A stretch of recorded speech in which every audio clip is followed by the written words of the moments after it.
Olá, pessoas! Essa ou essa? Qual que tem mais importância, hein? Será? Essa aqui é melhor do que essa? Bom, vamos lá, vamos falar um pouquinho disso aí. Segue a vinheta.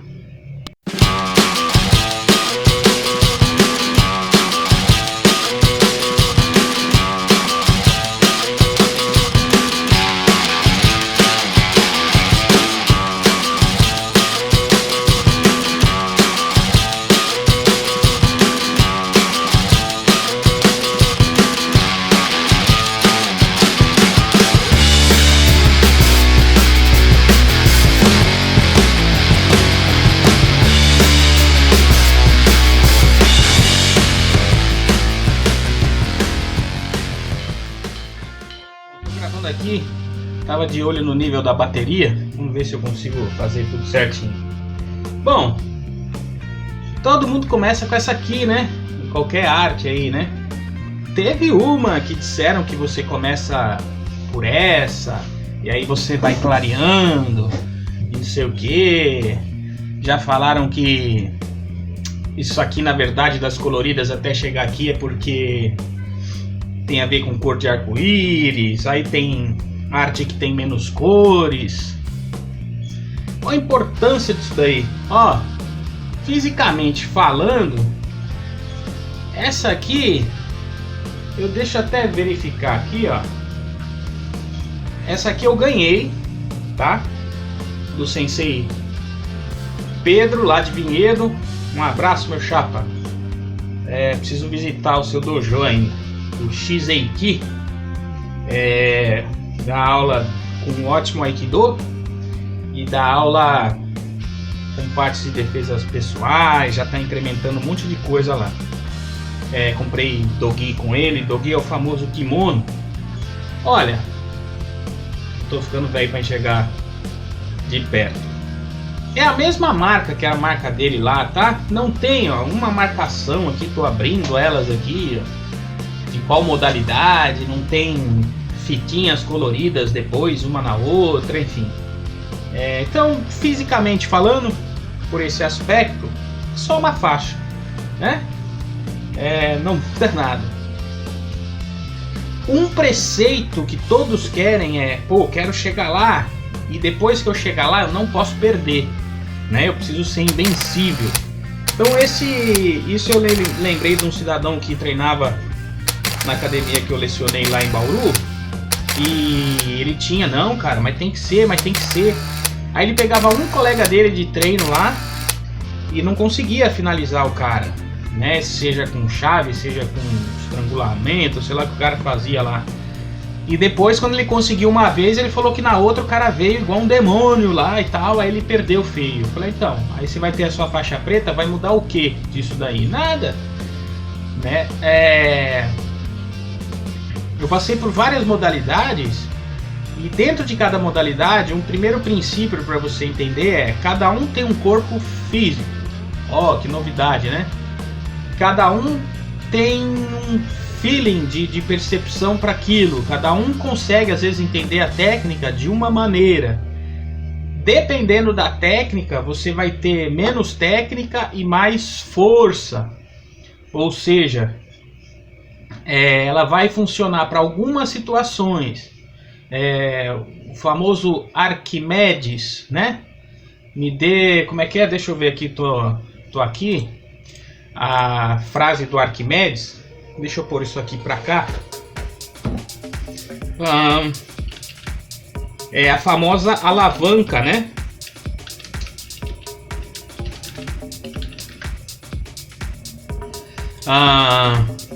Dê-me um ponto de apoio e moverei a terra, né?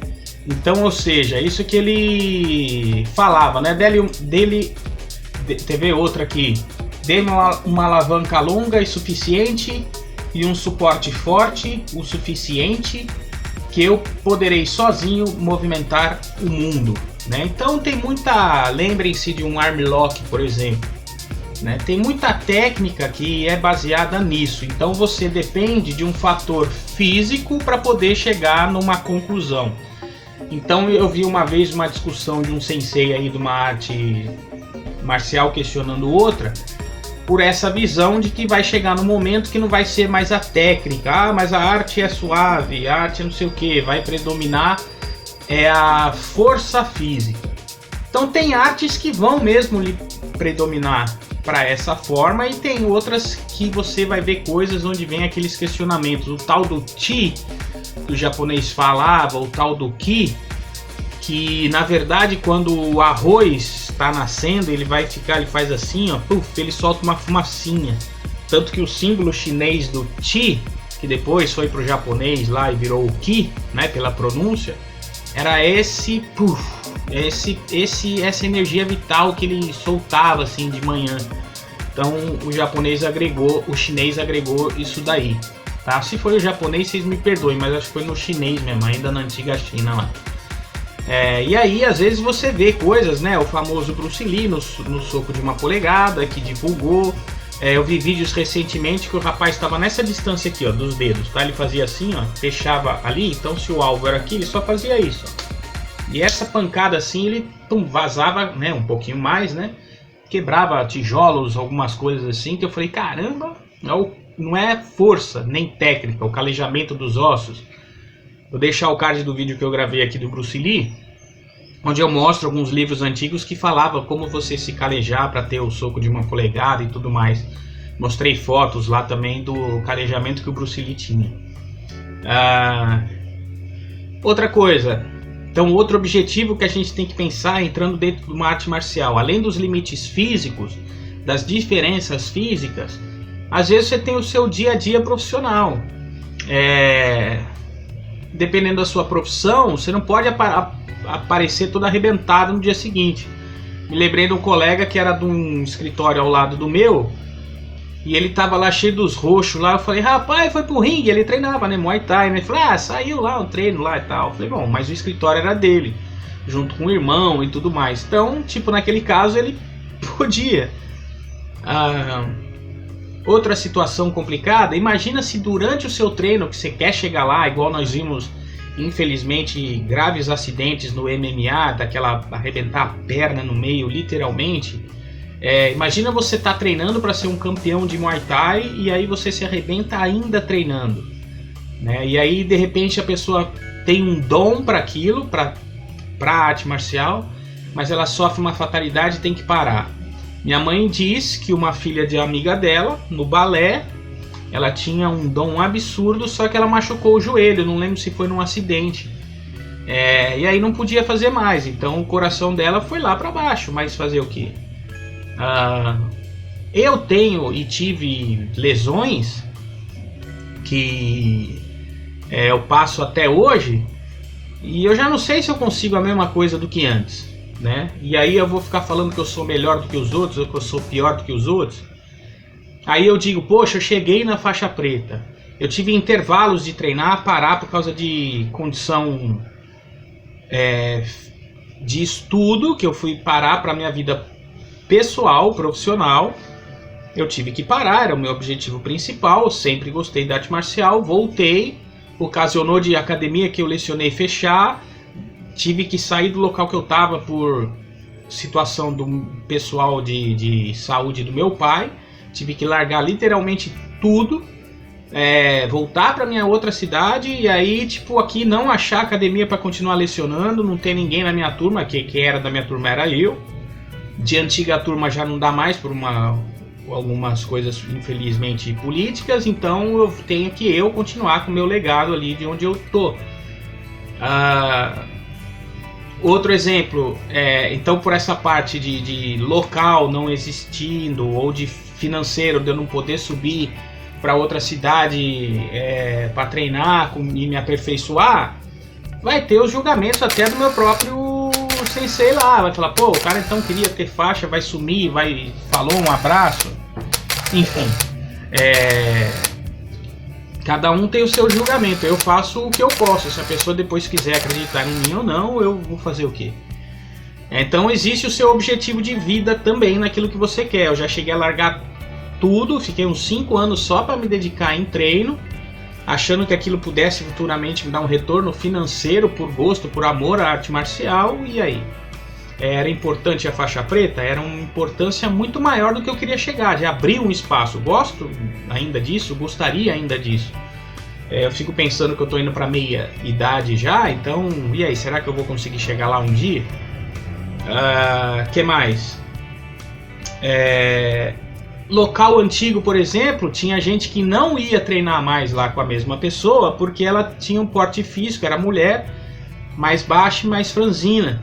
Só que eu reencontrei um colega dessa turma, por exemplo, e falou: pô, a fulana é bem técnica. Então, dentro da arte, se você vai treinar com ela, você talvez não vai atingir alguns níveis porque ela não aguentasse cacetada, alguma coisa assim, mas você poderia descobrir muita sutileza em outros pontos que a arte te proporciona. Então, como tem no vídeo aqui, deixar aqui em card também, do mequetrefismo, para relembrar, eu sempre passo pela academia próxima aí, eu fico vendo que é uma situação completamente absurda. Eu não sei, o cara toma muito tapa na cabeça, é revoltado, e porque eu saí de lá, porque eu fui na última que eu fui treinar musculação, foi para um tipo de objetivo, depois eu saí. Mas o cara treina arte marcial, então todas as outras são uma porcaria, e fica com aquele ego, com aquela arrogância de se você fosse uma porcaria de gente, um tapado, um bocó, qualquer coisa assim. Fala, o que tem na cabeça um cidadão desse aí? Vai querer o quê? Eu faço 2 treinos de manhã, eu faço 50 treinos de tarde, 500 à noite. Agrega o que isso aí? Vocês que estão treinando tem que pensar uma coisa principal. Você não vai andar com isso aqui amarrado na cintura, tá bom? Você não vai andar com isso aqui amarrado na cintura no dia a dia, nem de dogi, né? Que é o kimono, né? Você não vai andar com isso na rua. Ninguém sabe que você carrega isso daqui ou não. No meu prédio teve uma situação aí e vieram me alegar que eu falava pra todo mundo que era faixa preta, que era não sei o que e tal. Isso eu fiz um comentário com um porteiro, que o pai dele adora o Bruce Lee, a gente comentou. Eu falei, pô, eu treinei, cheguei e tal coisa, dava aula e tal, não sei o que. Aí numa confusão aí, porque sumiu uma mercadoria minha, o outro vai alegar que ele fala isso, entendeu? Aquela desculpa do cara para não se perder. Ele fala isso pros outros, fala isso para todo mundo.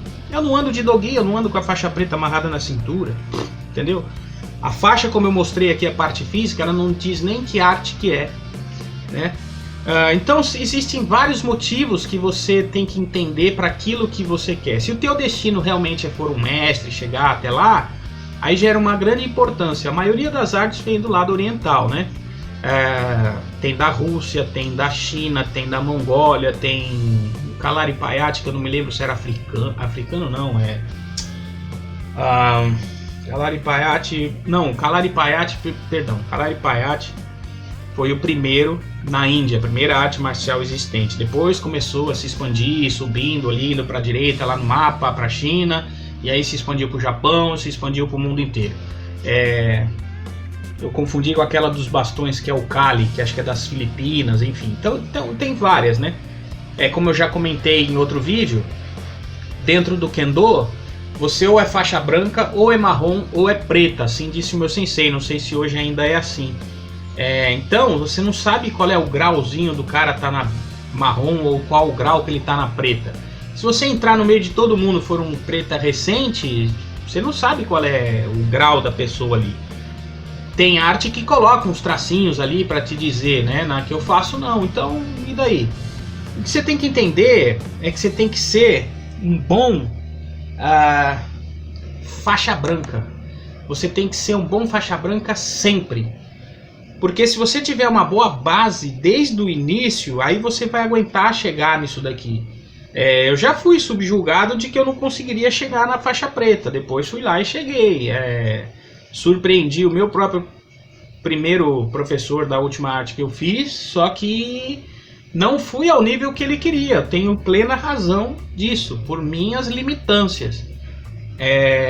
Só que eu me esforçava ao máximo que desse. Já treinei para fazer exame no meio do caminho, machucado, e não podia mexer o cotovelo, quanto mais com queda ainda, vixe, por causa de torção, tive uma entorse, situação que você tem em joelho. Até o médico falou, pô, quando você conseguiu fazer isso no cotovelo? Eu falei, foi por causa de um erro que eu doei, digamos, o corpo para a pessoa aplicar a técnica, e eu deixei e chegou nesse nível, torceu e tal.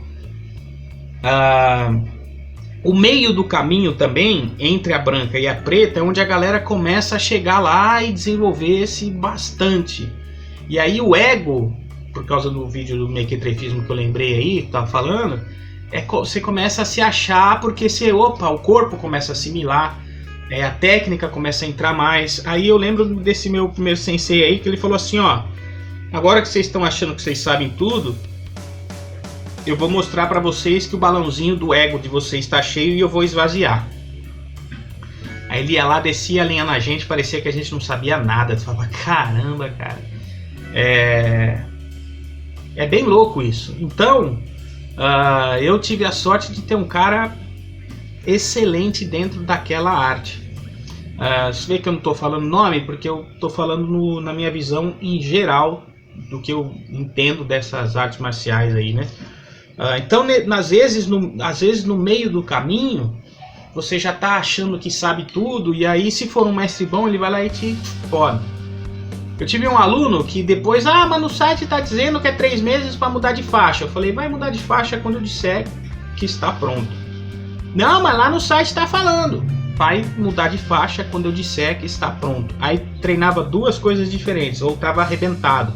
Não conseguia fazer o rolamento para frente. Quando rolava, caía sempre de esguelha.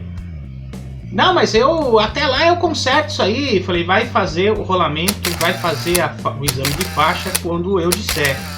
Ele foi comigo, quis ir visitar uma central e tal, não sei o que. Aí teve umas politicagens, umas falsidades. Não adianta dizer que era a maior estrutura do mundo, do Brasil, uma das maiores na arte, não sei o que, e pisar na bola.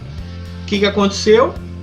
Na minha turma a gente se desviou, a gente saiu, teve uma falta de ética tremenda na situação.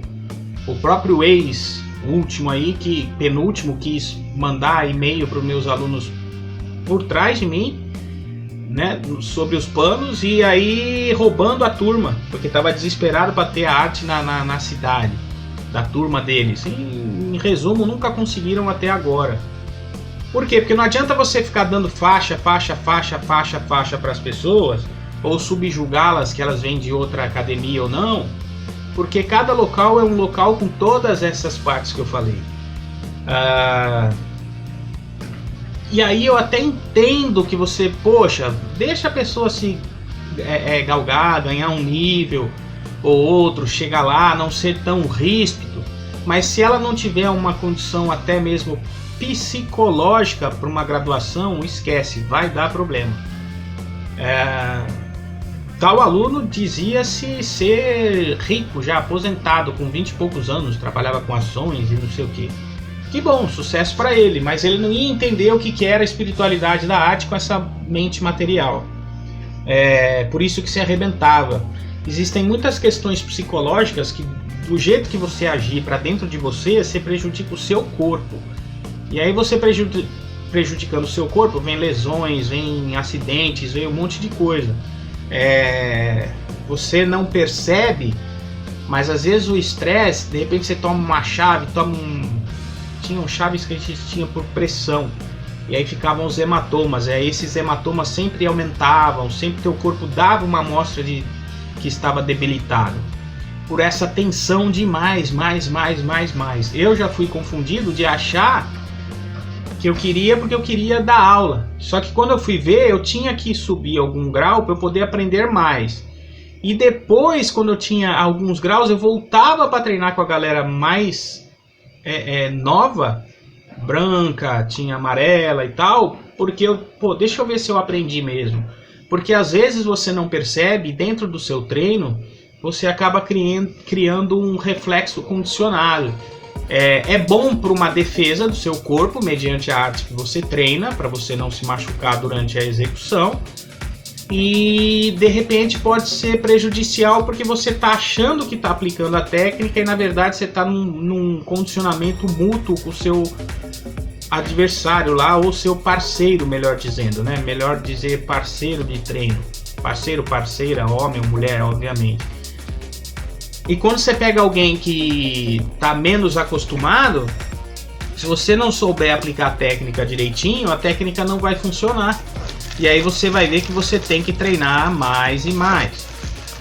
Então tem essa premissa para a gente ficar de olho, né? Não é só achar que eu tenho a faixa tal, seja ela colorida, seja ela preta, e de repente a coisa não funciona. A esposa de um colega meu falava assim: poxa, vamos treinar mais suave, vamos ver aqui qual é que é, pra gente tentar aplicar a técnica sem fazer força, etc. Então ela estava certa. Só que quando ela treinava, ela pegava as pessoas mais de um modo mais power, né? Mais agressivão.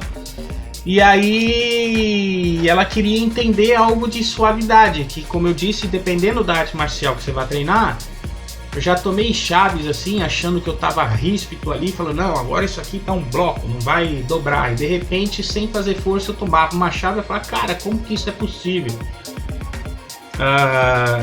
Por isso que particularmente eu não gosto de julgar ninguém. Até porque, como eu falei, se você tem 80 quilos, sei lá, vai enfrentar alguém de 100 quilos, é uma diferença absurda. Principalmente se a pessoa tiver mais músculo ainda, né? Por isso que divide, por exemplo, o judô tem categoria, tem peso, tem alguma coisa. Você não vai conseguir, fisicamente falando, aplicar uma certa técnica numa pessoa que daí de repente o teu corpo, a tua estrutura racha, né? Sei lá, você vai dar uma técnica que você vai com uma perna só para projetar, a outra não aguenta o peso da outra, pode quebrar. Tem muitas atenuâncias, tem muitas situações. Outra coisa também que é mediante o treino para se entender. Isso eu ouvi de um mestre aí famoso, num treino, que eu havia questionado o meu, acho que ele entrou em contato com o dele, o superior dele, e ele passou para todo mundo. Ele falou, ó, se for a técnica A, eu tenho certeza que o criador da arte, se eu o segurasse de uma maneira X, ele não iria fazer. Eu falei, caramba, e agora? Aí isso desmistifica um monte de coisa que a gente tende a achar que, pô, mas se o cara é igual Buda, atingir iluminação, ou isso e aquilo, mas a técnica é o criador, cara.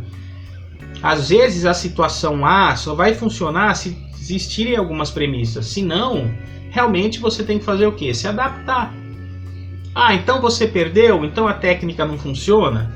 Eu posso dar uma resposta do seguinte: eu tentava algumas situações com o meu sensei e o cara conseguia.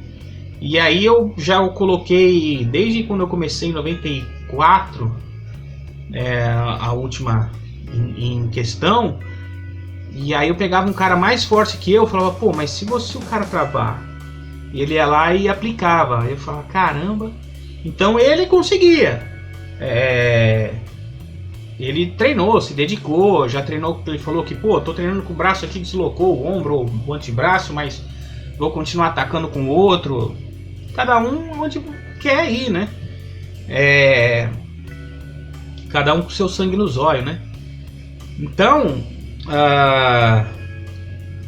isso vai me desmerecer se eu não conseguisse fazer?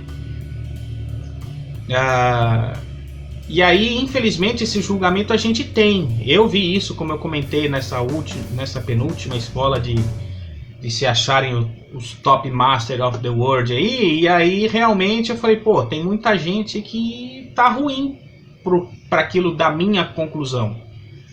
Agora, tinha gente que era extremamente melhor do que eu, ou tinha gente que tinha um conhecimento técnico ou teórico muito melhor do que o meu. Eu não tinha acesso a essas situações. Então, e daí? Sendo branco ou sendo preta, você está incompleto ou não?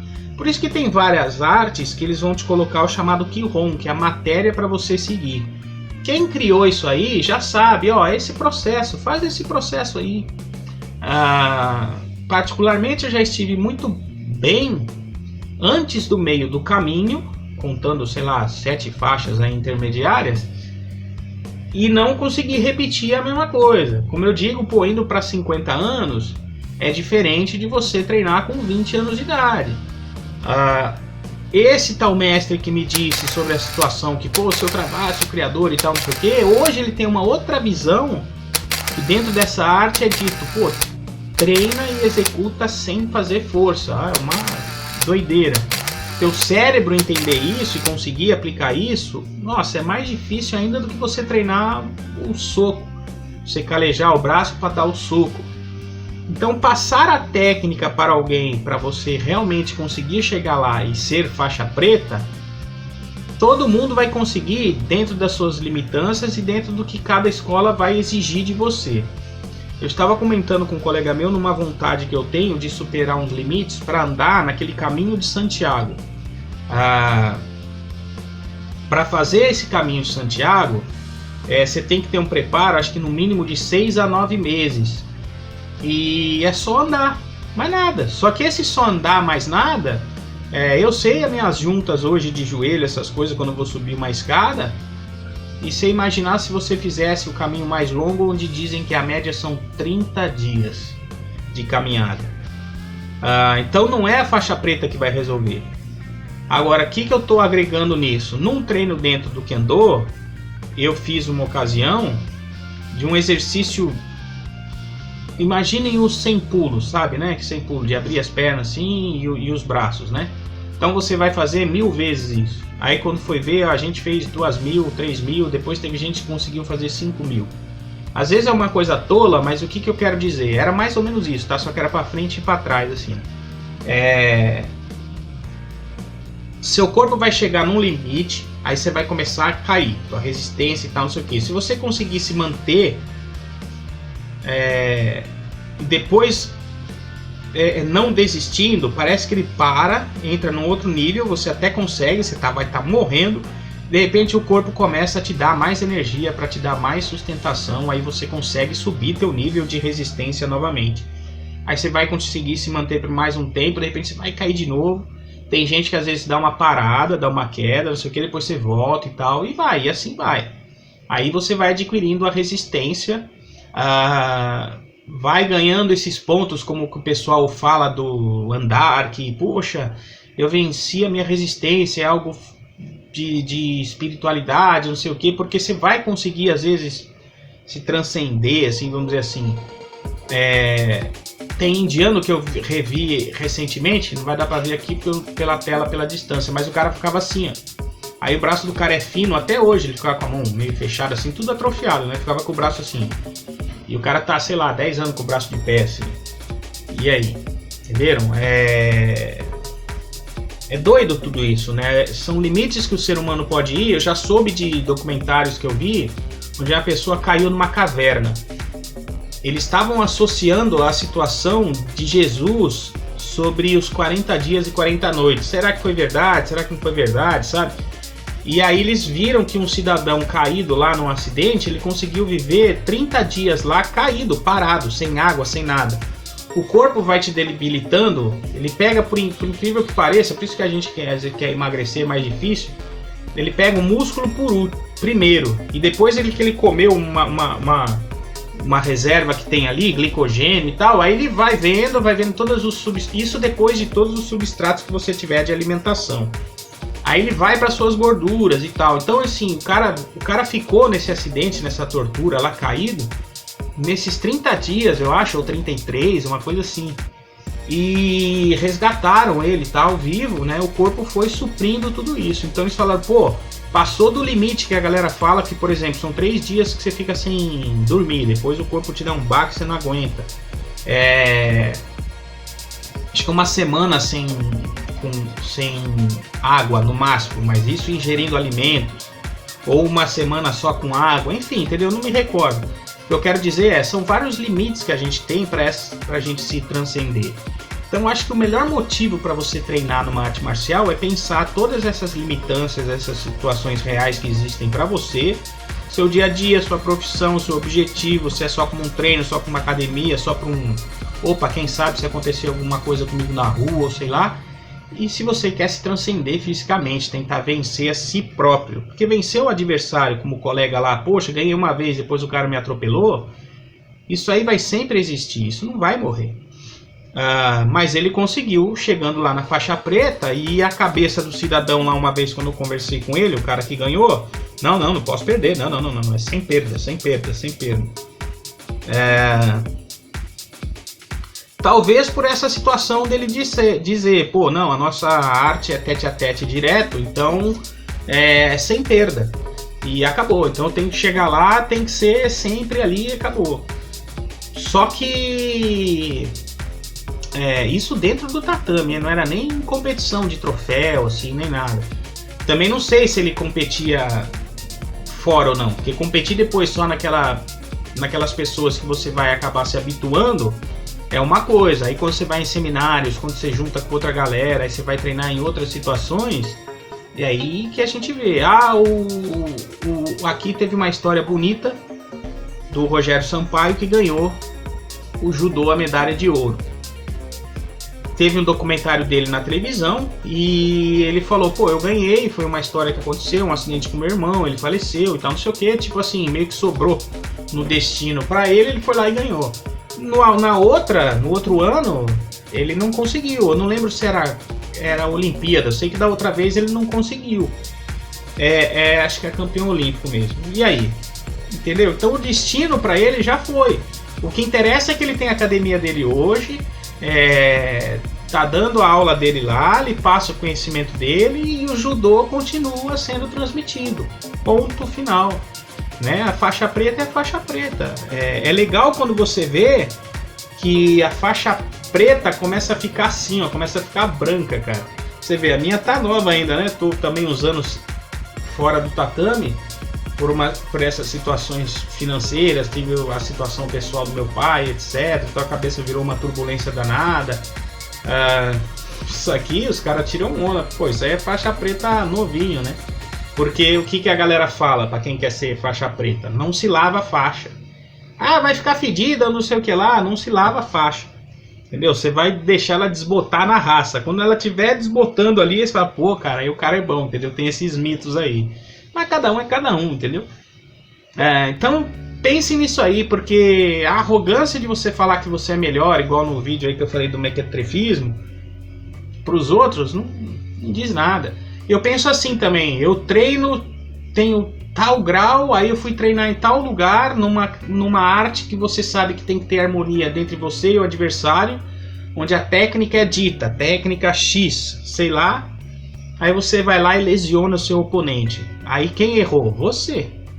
Eu sou terceiro, quinto, décimo dan, não sei o que. Você errou, porque se você sabe que você tem que acompanhar e ver como a pessoa está agindo, porque ela se entregou para te dar esse ataque, dependendo da situação que tem dentro da arte, ela não se defendeu, não fez nada a mais, que ela poderia ver vazios e falhas em você e bater em você de outras formas.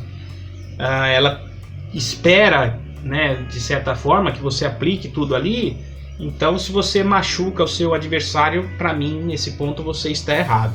Agora, se você está num contato, numa trocação, aí realmente as pancadas vão entrar, porque são para isso, é para mostrar esses vazios, para você aprender a apanhar menos, né? E mesmo que você seja finalizado aí todo dia, apanhou todo dia, como eu brincava com o Xarope, eu falei, já cansou de apanhar hoje, fulano? E eu via que ele ficava pé da vida, porque assim, não adianta você apanhar lá dentro, aí te cria esse trauma psicológico e você acha que você vai descontar com os outros na rua. Você tem que apanhar mais ainda mesmo. Você tem que apanhar 50 milhões de vezes para você aprender a tampar esses vazios, essas falhas, que elas vão ficar sendo físicas, emocionais e psicológicas. Aí sim você vai para sua faixa preta. Guardem isso. Não é para ficar, para achar que tem ego nem nada. E tem um filme lá que eu não me lembro se era o Ip Man 3, onde o cara, ou no 2, sei lá, ele vai dar aula numa cobertura e tal, aí vem um aluno todo na panca lá, por briga de rua, isso e aquilo. Aí ele fala, cara, tá, você quer chegar lá, você quer ser o batedor, vamos dizer assim, acho que mais ou menos a premissa era essa. Mas veja, eu já fui melhor do que eu sou hoje, o Ip Man fala pra ele. Algo mais ou menos assim, tá? Mas eu tô ficando velho, aí eu já não consigo mais fazer as mesmas coisas que antes. Então eu não tenho mais o lado invencível de antes, né? Então, como às vezes o Japão fala lá, né? Se o aluno errou, a culpa é do professor, tipo... Pensem nisso aí, pensem em não largar ninguém da sua equipe e você saber se entregar para que o outro cresça. Porque se o outro cresceu e descobriu a sua falha, você, mesmo sendo mais forte do que o outro, alguma coisa assim, você acabou desenvolvendo um aprendizado mesmo com essa perda. Eu tinha gravado um vídeo aqui de profissionalismo, aprender a perder, vou deixar aí no card, mas é outra coisa que é o objetivo do canal aqui, tá? Era de fotografia, de arquitetura. É que por gosto de arte marcial eu gravei um do Bruce Lee porque eu tinha visto uma situação. Então eu resolvi gravar esse sobre a faixa branca e a faixa preta. Então não interessa se a arte marcial é clássica, se é mista ou sei lá o que, se tem a graduação, se não tem, treina. Quando eu era moleque, eu comecei judô, eu falhava justamente nas épocas que eram os exames, que era em julho e fevereiro, janeiro, alguma coisa assim. E porque eu ia viajar, eu ia rever meus avós no interior, então eu saía de São Paulo e ia rever meus avós. E eu perdia todos os eventos, campeonato, não sei o que. Eu era um dos melhores ali da turma. Aí chegou meu professor lá, eu não sei o que aconteceu, não sei se conversou com meus pais ou não. Ele chegou lá com a faixinha azul e pum, veio e me entregou assim. Acho que eu tenho guardado até hoje aí. E eu sem entender nada, né? Ó, a partir de hoje você é faixa azul. Por quê? Porque ele entendeu que eu era faixa azul já. Já tinha aprendido tudo que era a anterior. Por isso que eu sou uma faixa acima, entendeu? Quando você entra na faixa acima, não é que quer dizer que você é a faixa acima, quer dizer que você cumpriu a meta anterior, tá? Então, treinem de boa, relaxem e vão que vão. Não quer dizer que você treinar mais light você vai ser um fracote. Não quer dizer que se você perder sendo faixa preta você vai ser também um bobão. O ser humano julga, mas ninguém sabe a sua vida, ninguém sabe o seu eu. Eu cheguei a verificar que tinha gente muito boa na faixa branca, depois indo para amarela, para roxa, não sei o que. E quando vinha treinar comigo, o cara, pô, cara, não sei o que, eu já estava treinando outras coisas, porque a parte que ele já tinha treinado, eu já tinha passado. O nível que ele estava de aprendizado, eu estava querendo entender outras coisas. Então, tipo, às vezes para ele, era mais fracote. Aí eu falava, então vem cá, hoje eu treino mais punk. Aí eu pegava e mostrava o lado mais punk. Mas eu quero só um lado mais light. Então pensem que tudo é para você, não é para ninguém, tá? A era samurai já acabou, né? De andar todo mundo lá armado na rua. Isso foi no Japão, cara. Talvez tenha tido a mesma premissa de você sair na rua armado, assim, era na Mongólia, sei lá o que. Estados Unidos, pode andar armado? Pode, mas ninguém sai dando tiro um no outro ali. Casos acontecem? Sim, claro, óbvio, mas vocês entenderam o que eu tô dizendo. Tá bom? Relaxem, fiquem tranquilos que todo mundo chega lá, tá bom? É o meu alô, é isso, falou, valeu, até o próximo. Vou ver se eu gravo mais um aí sobre outro tema desse daí. Tchau!